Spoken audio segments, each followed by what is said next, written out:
Mesdames, Messieurs, bon dimanche. Un premier rassemblement depuis 5 ans, possiblement le dernier avant les prochaines élections.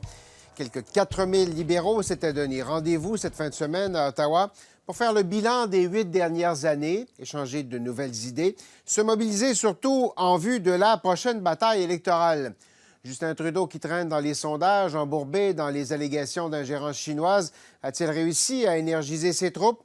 A-t-il réussi à convaincre ses militants, surtout, qu'il pourra barrer la route à Pierre Poilievre? Est-ce que le populisme de Pierre Poilievre va vous faire voir un médecin plus rapidement? Est-ce que ces coupures vont aider un jeune à trouver un logement? Est-ce que ces slogans vont créer plus d'emplois dans nos communautés? Non, parce qu'il n'a pas de plan sérieux. Les attaques senties à l'endroit de Pierre Poilievre. Jean-Yves Duclos, bonjour. Bonjour, M. Thibault. Bonjour à tous ceux qui nous écoutent. M. Duclos, ministre fédéral de la Santé, vous êtes au Congrès, vous étiez au Congrès de votre parti cette fin de semaine. Est-ce qu'il y a une inquiétude? Est-ce qu'il suscite une inquiétude chez les militants de Pierre Poilievre? Bien, je vous dirais que le sentiment qu'on ressent le plus, c'est un sentiment d'énergie. C'est extraordinaire de voir le nombre de nouveaux membres. Près de 45 des gens inscrits au Congrès participent pour la première fois à un congrès du Parti libéral. Beaucoup de jeunes, beaucoup d'ambition. C'est extraordinaire parce qu'on sait qu'on aura besoin de ça au cours des prochaines années. Mais c'est des gens qui arrivent alors que le parti est loin d'être dans les sphères de sondage où il était il y a quelques années. M. Poilievre, il gagne en popularité. Il y a des gens qui l'écoutent, son message. Ça inquiète? Il y a des gens qui sont inquiets, ça? Bien, Ça vous inquiète, vous?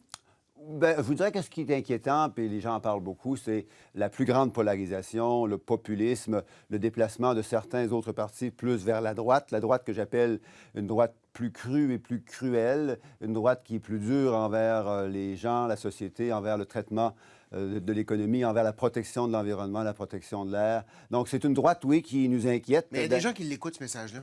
Oui, mais c'est une base de plus en plus restreinte. Et il y a beaucoup de conservateurs, je dirais, centristes, comme nous, on l'est au Parti libéral, qui nous écoutent et qui nous regardent de plus en plus parce qu'ils se sentent exclus de la nouvelle vision puis des propos, certainement, du nouveau chef du Parti conservateur. Qu'est-ce que vous leur offrez à ces conservateurs plus centristes? Parce que les résolutions que vous avez débattues et adoptées, on pourrait prendre un cahier de résolution du NPD, puis ça ressemblerait à ce qu'on y trouverait, là. Salaire minimum garanti, 4 semaines de congés payés, l'Assemblée citoyenne sur la réforme électorale. Qu'est-ce que le conservateur plus au centre trouve là-dedans pour venir voter pour vous? Comme disait M. Chrétien hier, lorsqu'il a fait son discours, le Parti libéral est souvent critiqué par les gens de gauche comme étant trop à droite et par les gens de droite comme étant trop à gauche. Le Parti libéral, c'est un parti radicalement au centre. C'est un parti très ouvert aussi, où toutes les opinions sont les bienvenues, dans un monde où on a besoin d'être à l'écoute des besoins des gens. Je pense que la plupart des gens qui nous écoutent sont plus au centre, des gens raisonnables, des gens responsables. C'est malheureusement pas le discours qu'on entend de M. Poilievre. Mais on dirait que vous êtes, en 2015, vous êtes tassé, le parti s'est tassé davantage vers la gauche. On a l'impression que les gens qui se cherchent une alternative à l'heure actuelle veulent un retour vers le centre, entre autres au niveau fiscal. Peut-être moins au niveau idéologique, mais au niveau fiscal. Mais vous l'offrez pas ça. Ça va arriver à un moment donné? Il y a deux choses ici, le niveau fiscal et le niveau sociétal. Le niveau fiscal, on a au Canada, et ça va être encore comme ça dans les prochaines années. Pas de calendrier de retour à l'équilibre budgétaire, hein, je vous signale, dans le dernier budget. C'est surtout là-dessus que les gens s'accrochent. Oui, parce que les économistes rappellent toujours que le meilleur indicateur qu'il faut utiliser, c'est ce qu'on appelle le ratio dette-PIB. Ouais. Alors, c'est ça le bon indicateur, et cet indicateur va chuter au cours des prochaines années. Mais d'un point de vue sociétal, vous savez, le gouvernement canadien, oui, il est effectivement actif, mais c'est important de l'être. En 2023, on fait face à des défis qu'on avait moins au cours des dernières décennies. La protection de l'environnement, la protection de l'air, la protection de la diversité, lutter pour la classe moyenne contre les inégalités. Une bonne nouvelle, c'est qu'on a réduit au cours des dernières années avec l'allocation canadienne pour les enfants de 50 la pauvreté des gens. Mais il y a encore beaucoup de personnes présentement qui ont de la difficulté à joindre les deux bouts. Reconnaître donc les conditions difficiles dans lesquelles on vit, ça demande une présence et une action du gouvernement canadien. Donc c'est pas important ou c'est pas nécessaire de réaligner, de recentrer ou d'ajuster le message, d'après vous? Bien, il faut toujours être, effectivement, recentré, il faut toujours être centré dans les besoins des gens. Et les besoins des gens, bien, ce sont des besoins qui sont à nouveau générés par l'évolution de l'économie, l'évolution des technologies, les changements démographiques, la pression sur la santé, la pression sur la classe moyenne. Et en fonction des générations, bien, les gouvernements doivent se centrer, doivent s'ajuster. Bon, M. Poilievre, malheureusement, il regarde plus au 20e et au 19e siècle lorsqu'il remet en cause certains droits fondamentaux, y compris pour les femmes, lorsqu'il nie l'impact des changements climatiques sur les catastrophes naturelles qu'on voit de plus en plus au Québec et ailleurs au pays. Ce sont des choses qui étaient peut-être moins pertinentes il y a 20 ou 30 ans. Mais les gens l'écoutent, monsieur.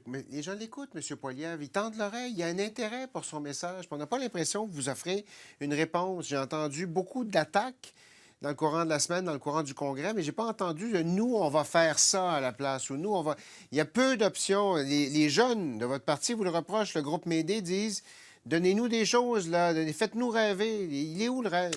Bien, il y a deux types de politiques qu'on observe présentement au Canada. Il y a la politique de la colère, qui est celle de M. Poilievre, et la politique de la confiance.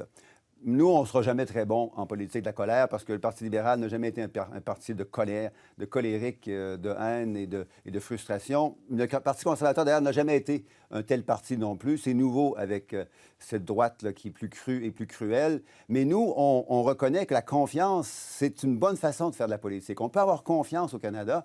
On s'est très bien débrouillé au cours des dernières décennies. On a très bien réussi durant la COVID-19, même si ça n'a pas été parfait, évidemment.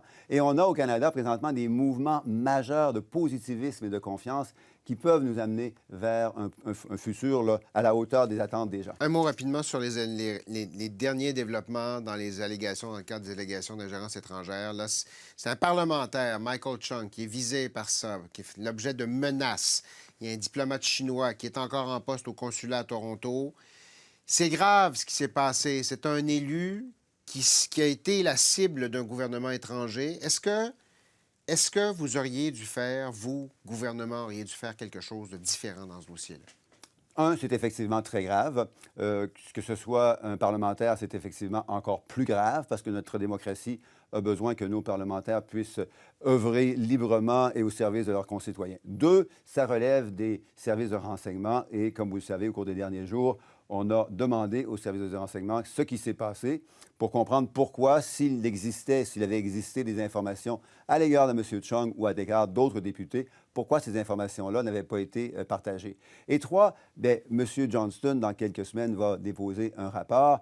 Ce rapport va nous permettre de voir de quelle manière élargir ces considérations de lutte contre l'ingérence, non seulement de la part de la Chine, mais de la part de la Russie, de la part de l'Iran et de la part d'autres menaces là, qui, malheureusement, nous affectent ici au Canada. Jean-Yves Duclos, merci beaucoup. Merci beaucoup.